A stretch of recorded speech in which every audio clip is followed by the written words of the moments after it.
कथा गौरीची. आटपाट नगर होतं. तिथे एक गरीब ब्राह्मण राहत होता. एके दिवशी काय झाले, भाद्रपद महिना आला. घरोघरी लोकांनी गौर आणल्या. रस्तोरस्ती बायका दृष्टीस पडू लागल्या. घंटा वाजू लागल्या. हे त्या ब्राह्मणांच्या मुलांनी पाहिले. मुले घरी आली. आईला सांगितले, आई आई आपल्या घरी गौर आण. आई म्हणाली, बाळांनो, गौर आणून काय करू? तिची पूजापत्री केली पाहिजे, गावनघाटाचा नैवेद्य दाखवला पाहिजे. आणि आपल्या घरात तर काही नाही. तुम्ही बाबांजवळ जा, बाजारातले सामान आणायला सांगा. सामान आणले म्हणजे गौर आणेन. मुले तिथून उठली. बाबांकडे आली. बाबा बाबा, बाजारात जा, गावनघाटाचं सामान आणा, म्हणजे आई गौर आणीन. बाबांनी घरात चौकशी केली. मुलांचा नाद ऐकला. मनात फार दुःखी झाला. सोन्यासारखी मुले आहेत, पण त्यांचा हट्ट पुरवता येत नाही. गरिबी पुढं उपाय नाही. मागायला जावे तर मिळत नाही, त्यापेक्षा मरण बरं म्हणून उठला. देवाचा धावा केला. तळ्याच्या पाळी गेला. जीव द्यावा म्हणून निश्चय केला. अर्ध्या वाटेवर गेला. तितक्याच संध्याकाळ झाली. जवळच एक म्हातारी स्वाशिण भेटली. तिने ह्याची चाहूल ऐकली. कोण म्हणून विचारले. ब्राह्मणाने हकीकत सांगितली. म्हातारीने त्याचं समाधान केलं. बोधाच्या 4 गोष्टी सांगितल्या. ब्राह्मणाने म्हातारीला घरी आणले. बायकोने दिवा लावला. चौकशी केली. पाहुण्याबाई कोण आपल्या म्हणून विचारले. नवऱ्याने आजी म्हणून सांगितले. बायको घरात गेली आणि आंबिली करिता कण्या पाहू लागली. तो मडके आपले कण्यांनी भरलेले दृष्टीस पडले. तिला मोठा नवल वाटले. ही गोष्ट तिने आपल्या नवऱ्याला सांगितली. त्याला मोठा आनंद झाला. पुढे पुष्कळ पेच केली. सगळ्यांनी पोटभर खाल्ली. सगळेजण आनंदाने निजली. सकाळ झाली तशी म्हातारी ब्राह्मणाला हाक मारली. मुला नाहू घालायला सांग म्हणून म्हणाली. गावनघाटाले देवाला कर. नाही काही म्हणू नको. रड काही गाऊ नको.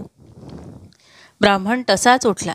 घरात गेला. बायकोला हाक मारली. अगं ऐकलेस का? आजीबाईला नाहू घाल असे सांगितले. आपण उठून भिक्षेला गेले. भिक्षा पुष्कळ मिळाली. चपाटून गूळ मिळाला. मग सगळे सामान आणले. ब्राह्मणाला आनंद झाला. बायकोने सर्व स्वयंपाक केला. मुलं बाळंसुद्धा पोटभर जेवली. म्हातारीने ब्राह्मणाला हाक मारली. उद्या जेवायला खीर कर म्हणून सांगितले. ब्राह्मण म्हणाला, आजी दूध कुठून आणू? तशी म्हातारी म्हणाली, तू काही काळजी करू नको. आता उठ आणि तुला जितक्या गाई म्हशी पाहिजेत असतील तितके खुंटे पुर.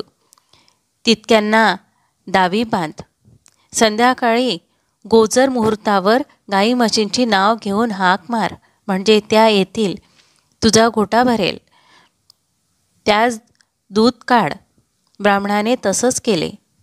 गाई म्हशींना हाक मारली. त्या वासरासहित धावत आल्या. ब्राह्मणाचा गोठा गाई म्हशींनी भरून गेला. ब्राह्मणाने त्याचे दूध काढले. दुसऱ्या दिवशी खीर केली. संध्याकाळ झाली तशी म्हातारी म्हणाली, मुला मला आता पोचती कर. ब्राह्मण म्हणू लागला, आजी तुझ्या कृपेने मला आता सगळे प्राप्त झाले. आता तुला पोचत्या कशा करू? तुम्ही गेला म्हणजे हे सगळे नाहीसे होईल. म्हातारी म्हणाली, तू काही घाबरू नकोस. माझा आशीर्वादाने तुला काही कमी पडणार नाही. ज्येष्ठ गौर म्हणतात ती मीच. मला आज पोचती कर. ब्राह्मण म्हणाला, हे दिलेस असेच वाढावे असा काही उपाय सांग. गौरीने सांगितले, तुला येताना वाळू देईन. ती साऱ्या घरभर टाक. हाड्यावर टाक, मडक्यावर टाक, गोठ्यात टाक. असे केल्यास म्हणजे कधी काही कमी नाही. ब्राह्मणाने बरे म्हटले. तिची पूजा केली. गौर आपली प्रसन्न झाली. तिने आपले व्रत सांगितले. भाद्रव्याच्या महिन्यात तळ्याच्या पाळी जावे. 2 खडे घरी आणावे. ऊन पाण्याने धुवावे. ज्येष्ठ गौर व कनिष्ठ गौर म्हणून त्याची स्थापना करावी. त्याची पूजा करावी. दुसरे दिवशी गावन गोड. तिसरे दिवशी खीरपोळीचा नैवेद्य दाखवावा. स्वाशिणीची ओटी भरावी, जेवू घालावे, संध्याकाळी हळद कुंकू वाहून बोळवण करावे, म्हणजे त्याला अक्षय सुख मिळेल, सतत मिळेल. ही 60 उत्तराची कहाणी. 5 उत्तरी. देवाच्या द्वारी, गाईच्या गोठी, पिंपळाच्या पारी. सफळ संपूर्ण. व्हिडिओ आवडल्यास व्हिडिओला लाईक करा. चॅनलवर नवीन असल्यास चॅनलला सबस्क्राईब करा. धन्यवाद. श्री स्वामी समर्थ.